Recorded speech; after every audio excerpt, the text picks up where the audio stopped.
Here's the economic update for September 13th, 2025. Please remember the economy is not exactly the stock market. What I mean by that is if one company lays off, say, 20% of its workforce, which is bad for basically the economy because people don't have a job, they can reduce costs. They might be able to drive productivity through automation, machinery, AI, things like that. So productivity goes up. And if you reduce your cost and increase your productivity, basically you're increasing profit. Stocks are based more on profit, how people think about how that company will do into the future, and stocks are usually forward looking to some degree. Also, if you look at stocks, basically they tend to bottom out about 6 months before unemployment peaks. So again, it's forward looking. Also, the stock market tends to do better when interest rates drop. It allows for easier borrowing, and that allows consumers to buy more things, at least on credit. On September 11th, we had our initial weekly unemployment claims. These are now the highest since 2021. It's the highest in the last 4 years. These are up now 263,000 people applying for unemployment. 25% of all people that are unemployed have been unemployed for more than 6 months. So once people are unemployed, they're finding difficulties in finding a new job. On September 8th, the New York Fed put out a survey of consumer expectations. Basically, inflation is to increase and finding a job is hard. And this is the worst on record since this was started in 2013. It's extremely hard for new graduates and anybody that's basically in tech. AI is taking a lot of those positions away. Along those lines, September 9th, basically from 2024 to 2025, March to March, there was a revision down of 911,000 jobs we thought we had that don't exist. So this is the worst ever on record. If you go back to 2009, that revision was only down to 902,000. So we've beat the record for the Great Recession. Going along those lines, with September 12th, we have the survey of consumers. The index of consumer sentiment is down over 20%. Current economic conditions are down. Index of consumer expectation is down over 30%. The percent of people expecting higher unemployment in the next year are now above 60% of the population, and it's been this way for the last couple of months. And for the majority of people, about 50 to 60%, believe that they will lose their job in the next 5 years. So not really painting a great picture here. If we look at our jobs report, September 5th, August we only added 22,000. July was revised up slightly by 6,000 to 79,000. June was revised down. Now it's negative, so this is the first month we've lost jobs in several years. And May is only at 19,000. If you remember, these months were actually revised down 258,000 because initially they were thought to be over 140,000 jobs created each month. So that's a pretty big revision, and that led to the firing of the BLS person in charge. So we're averaging about 27,000 jobs added per month, if you believe these numbers over the last 4 months before these get revised again. We need somewhere around 80,000 a month is what I'm seeing most of the time. Some people are saying you need about 10 to 40,000 a month due to immigration.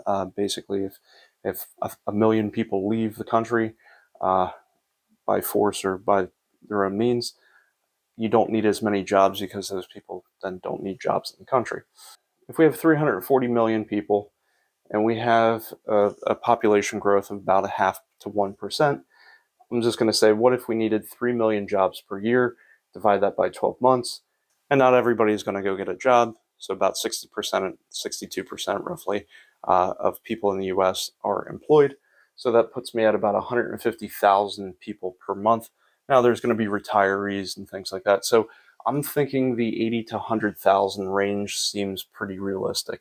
One thing I want to know is, what do you see in your industry? What's going on? Basically, is there hiring freezes? Are they hiring? Are there layoffs? Are people still hiring permanent employees? Or are they starting to add contract workers? Let me know what's going on with that. I'm seeing there's a lot of difficulties for new graduates or anybody without experience. So if people have experience, like my friend just got laid off, He's a chemical engineer, and within about 2 weeks, he was able to find another job. But he has over 10 years of experience, so it's a little bit easier if you have experience going into other positions. If you don't have experience, try to get experience. And I know that's hard to do when you can't find a job to hire you, but that's why they have internships and some other things, or co-ops. And so with all these jobs numbers, basically our unemployment rate is at 4.3% and rising. It was at 4 to 4.2% since May of 2024. It's gone up in this past month. But the canary in the coal mine, so to speak, if you look at what groups tend to have higher unemployment going into a recession, basically the groups that are going to go up first, African Americans are now at 7.5% unemployment and rising. And for younger people, again, with less experience, we're at now 13.9% unemployment. And this is kind of bouncing around, but the general trend for both of these is on an upward direction. So that's not a good sign. We currently have 7.4 million people that are unemployed that want jobs. And if you go to our JOLTS on September 3rd, there's 7.2 million open jobs if you believe every job is actually open and they're hiring, and it's not sitting there as a ghost job that they're just leaving open looking for the right candidate. They're not ready to hire within a week or two, let's say. So how many jobs do you think are actually open that people are actually willing to hire versus that 7.2 million? So if you take those numbers, we're basically less than one job per unemployed person. So not everybody that's unemployed could get a job if those are real numbers. August 7th, the last CEO survey, 34% of CEOs plan to reduce their workforce. So the prior quarter, so second quarter, there was about 28% of CEOs. So this keeps increasing. So it looks like there's going to be more and more layoffs. We're seeing a lot of layoffs like in the tech industry, but you have UPS this year, you have Microsoft, and here's a list of them. So they're more significant. I have a friend that works at Microsoft, and he's saying it's getting pretty bad. Like I mentioned earlier, the 27-week unemployment rate, that's still increasing. That usually happens during a recession, and that's more of a lagging indicator because people have been out of work for several months. August 21st, our leading economic indicators, basically we've had a recession warning for now 4 months. The CEI, so this is the coincident economic indicator, that's leveling off. It tends to level off just prior to the start of a recession, and it goes down while you're in a recession. So this is indicating we're not yet in a recession. This is warning that we may be entering either an economic downturn or a recession. And basically, it's going back to consumer expectations. It's looking at new orders, and we're not pulling housing permits, so we're not building as many houses. So why would you not pull as many permits? Well, going into housing, August 21st, new homes are now at 9.2 months of inventory. 6 months is basically a balanced inventory. Once you get beyond that, it becomes a buyer's market, which is why they're buying down basically the interest. They're giving incentives, they're dropping the price, they're throwing in extras just to get that housing inventory moved. And if you have that many houses, why would you build more houses? Because you can't sell the ones you already have. That's why you don't pull more permits. You need to pull permits to be able to build a house. And then the existing homes, on the other hand, they're at 4.6 months, and they're at 422,000 on average. Now, depending on where you're living, you're going to see different things. So if you're in the South or the West, prices are dropping. But if you're in the Northeast or Midwest, prices have been fairly stable or increasing to some degree. However, on average, about 1 in 7 or about 15% of contracts are going canceled. They don't actually go to sale. So that's a little high. August 29th, we have 90-plus day delinquencies across all credit tiers are up. And it's mostly in cars and homes. You're going to see some headline news where, even the people with 800 credit scores have gone up about 100+%. You're going from a really small number to a slightly bigger number. Overall, if you look across all credit tiers, I think on average it's about 10 to 20% increase from last year. So it's concerning, but it's not hundreds of percent, as some of the news will make you think. So our up-to-date inflation numbers, August 29th, we have PCE. This is 2.6% increasing. Core is basically subtract out food and energy, and that went up to 2.9%. On September 10th, we got our producers price index. It went down slightly to 2.6%, and PPI core, so excluding food and energy, that stayed fairly stable at 2.8%. September 11th, we got our consumer price index. We're at 2.9% rising. The CPI core is stable from last month at 3.1%. All of these numbers are above 2%. I know that we had a flexible target of an average of 2%, but we've been running for too hot for too long, so they're abandoning the flexible average. They're moving back to the target of 2%. So the Fed has a dual mandate. Effectively, they have to keep stable prices, so keep inflation low, and you have to have maximum employment. So now we're starting to see cracks in the employment. So in order to combat that, you would want to reduce your interest rate to stimulate the economy, to have people buy more things, and credit becomes cheaper. However, if you have high inflation, reducing the interest rate will also cause inflation to go up within about 12 months. So with inflation and the jobs numbers, I still think the Fed is going to cut their rates at their next meeting on September 17th. There's 92% odds that they'll cut about 0.25% and about 8% that they'll cut by about 0.5%. I think we're going to finally start a recession in about fourth quarter of 2025. I can't see this going on for much longer without causing some harm. And if you've been watching the channel, note that about 12 months ago, I did say that this would probably happen in about 6 to 18 months from that time.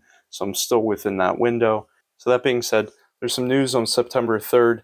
Basically, tariffs, for the most part, were ruled illegal by an appeals court, a 7-4 ruling, and that's going now to the Supreme Court. So tariffs will continue to be in effect until October 12th. They're trying to push to have the Supreme Court hear the case before that point in time, so it doesn't have to stop and that it doesn't have to be repaid. But the tariffs that are not in part of that appeal are any on China, aluminum, steel, or cars. So those would remain in effect even if the other tariffs were deemed illegal, because they're using different statutes for why the tariffs are in effect. Technically, Congress has the right to tax, not the president. So if Congress wanted to put tariffs in place, that would be fine, and then the president could veto it. But generally, the president doesn't have the power to enforce tariffs. And then balance of power, that's why it goes to the judicial system, and that's why this is being heard out. So in first quarter of 2025, our GDP was negative 0.5%. So we had an economic slowdown. We then started to rebound in second quarter and third quarter. So we were at 3.3%. Third quarter is now estimated to be about 3.1%. So we'll see how that goes. Now, with all of this information, what am I doing? Well, I'm not really changing too much. So I still have over a 6-month emergency fund. If you have nothing in an emergency fund, I would say start building up an emergency fund. The overwhelming majority of Americans can't handle $1,000 emergency. If you could get $1,000 to start, or a couple $100, that could still get you by in case your car breaks down, you blow a tire, somebody has a hospital visit, something like that. So don't make a financial thing become a emotional roller coaster because you can't pay for it, and then it gets kicked down the road when you have debt. So in emergency funds, basically I save most of that in high yield savings accounts. I get about 3.5% right now. CDs, I'm getting about 4.2%. If it is less than 5 years, I'm not going to invest that money into the stock market. I'm going to put those in CDs, high yield savings, and government bonds.